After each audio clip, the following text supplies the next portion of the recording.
السلام عليكم ورحمة الله وبركاته. في الفيديو ده نبدأ نكمل كلام أكتر عن الداتا تايب، وهنتكلم عن شوية مميزات مهمة في الانت والدبل والسترينج في دارت. حاجات بسيطة لكن بتفرق جدا معاك وانت بتكتب كود. أول حاجة نبدأ بالانت والدبل. احنا عارفين ان الانتجر للأرقام الصحيحة والدبل للأرقام العشرية اللي فيها كسور. هنبدأ بالتحويل ما بين الانت والدبل. أوقات كتيرة انت هتحتاج تحول من نوع لتاني علشان اكشنز انت هتنفذها في الكود بتاعك. فهنبدأ ان احنا نتكلم من اول حاجة من الانت للدبل. احنا اتعرفنا السيشن اللي فات او الفيديو اللي فات ان احنا علشان ننشئ متغير من نوع انتجر بنبدأ اول حاجة ان احنا نكتب النوع بتاعه، وبعد كده نديله اسم، وبعد كده نديله value. طيب انا دلوقتي علشان ابدأ احول من انتجر لدبل، هبدأ دلوقتي ان انا انشئ المتغير اللي هستقبل فيه القيمة المتغيرة من انت لدبل.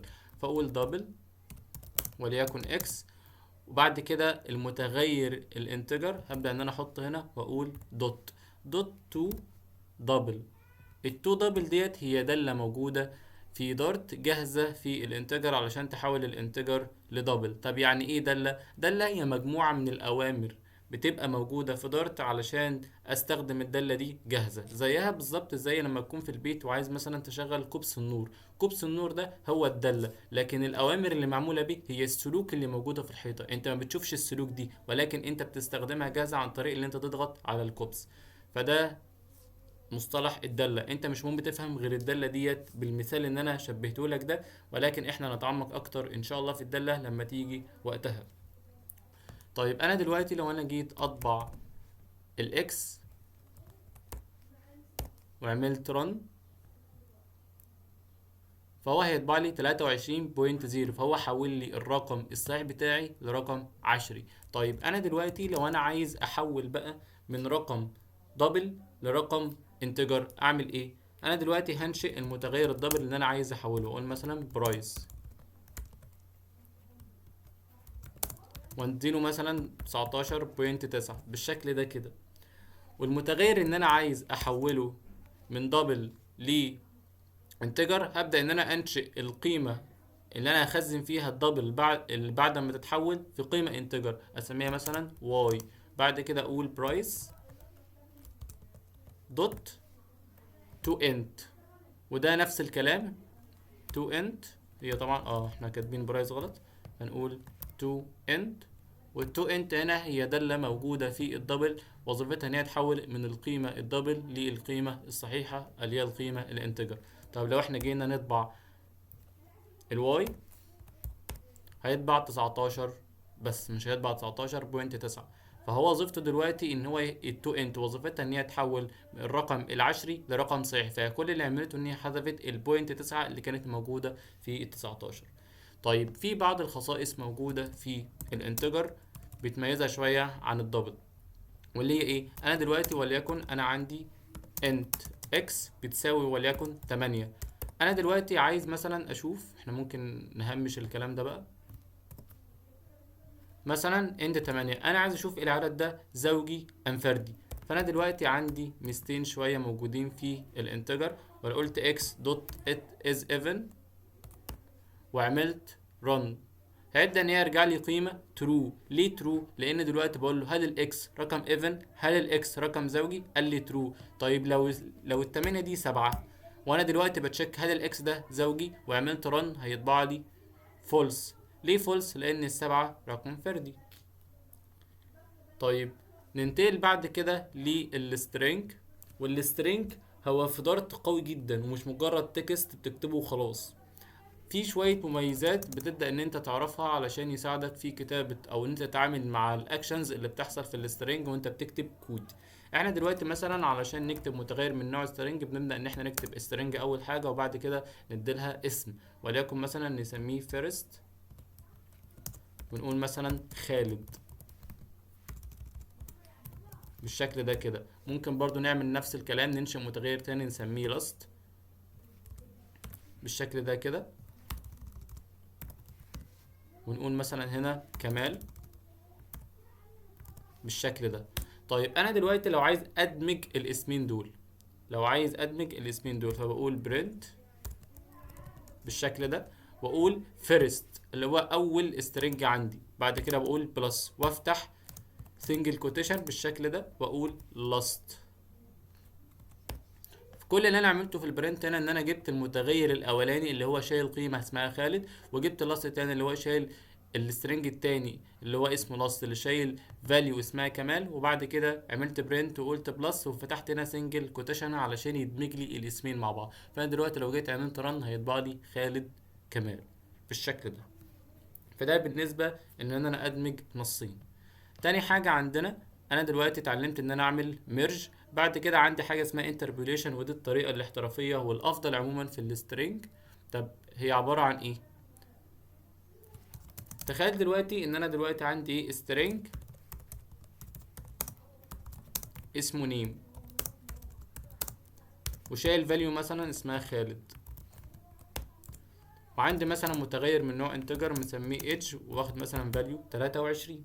فانا دلوقتي عايز اطبع رسالة نصية بس يكون فيها المتغير النيم والايدج، لان خالد مش هتفضل ثابتة ولا 23 هتفضل ثابتة. انا مثلا عايز متغير تاني يكون اسمه احمد، عايز مثلا 23 مثلا تكون 24. فهنعمل الكلام ده ازاي؟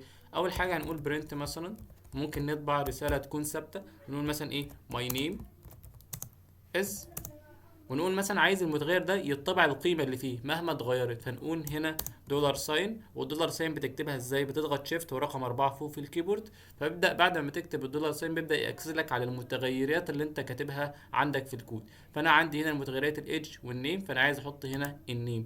بعد كده ممكن اقول ايه and my edge is، واعمل دولار ساين يبدأ يأكسس لي على الايدج اللي عندي. بعد كده اعمل سيمي كولون واعمل ايه run. فالرن هنا هيبدأ يطبع لي ايه في الكونسول؟ my name is خالد، اللي هي القيمة اللي موجودة في النيم. بعد كده and my age is 23، وال 23 دي هي القيمة اللي موجودة في المتغير اللي اسمه age. طيب انا لو جيت هنا وقلت احمد مثلا، وقلت احمد، وجيت هنا قلت مثلا 25 وعملت run، هيبدأ ان هو يطبع لي ايه my name is احمد and my age is 25.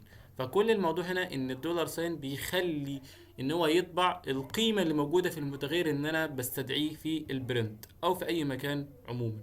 فده بالنسبة للسترينج انتربوليشن. في بعض الدوال اللي موجودة في السترينج بتساعدك اكتر في تنفيذ اكشنز بشكل افضل.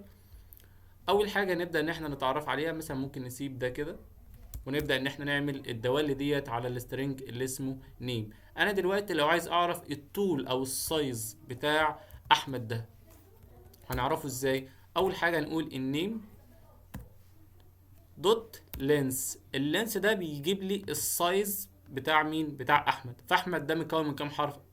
ده الاي والاتش والام والاي والدي، فكام حرف؟ 5 حروف. فانا دلوقتي لو عملت رن هيطبع لي خمس حروف، هيطبع لي السايز كام؟ 5. طيب انا دلوقتي لو عايز احول الحروف ديت لحروف كابيتال اعمل ايه؟ عندي دالة موجودة اسمها تو اوبر كيس. فانا دلوقتي لو عملت رن هيطبع لي ايه؟ احمد كل الحروف كابيتال. طب نفس الكلام لو عايز احوله مثلا لحروف سمول هتبقى تو لور كيس، فيطبع لي كل الحروف هنا سمول، يعني اول حرف هنا في الكلمه الاصليه كابيتال فطبعها لي سمول. طيب انا دلوقتي لو عايز ان انا احذف المسافات، لو في مثلا مسافات، يعني لو في مسافات كده في السترنج عندي وعايز احذفها لما اجي اطبع اعمل ايه؟ عندي فانكشن جاهزه برضو اسمها تريم.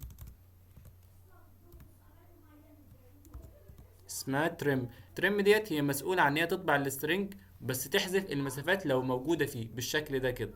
طيب انا دلوقتي لو جيت حذفت تريم ديت وطبعت النيم كده من غير ما اعمل تريم، هيبدا ان هو يطبع لي احمد هنا، يعني هو طبع لي المسافات اللي قبل احمد والمسافات اللي بعد احمد بالشكل ده كده.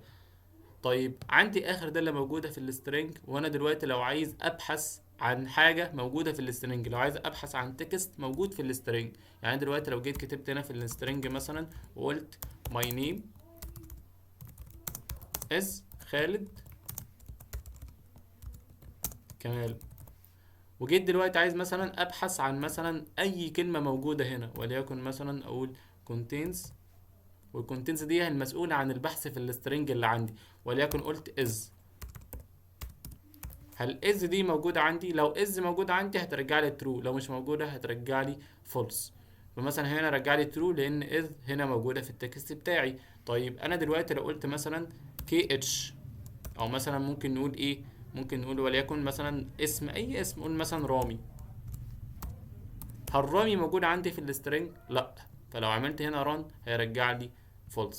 فكده نكون اتعمقنا اكتر في الداتا تايب في الانت والدبل والسترنج، وتعلمنا مع بعض ازاي نحول من انت لدبل ومن دبل لانت، واتكلمنا عن الانتربريوشن في السترنج، واتكلمنا ازاي نعمل ميرج من اكتر من تكست، واتكلمنا عن بعض الفيتشرز اللي موجودة في السترنج. ممكن نكون انتهينا من الفيديو النهاردة، ونشوفك الفيديو الجاي. مع السلامة.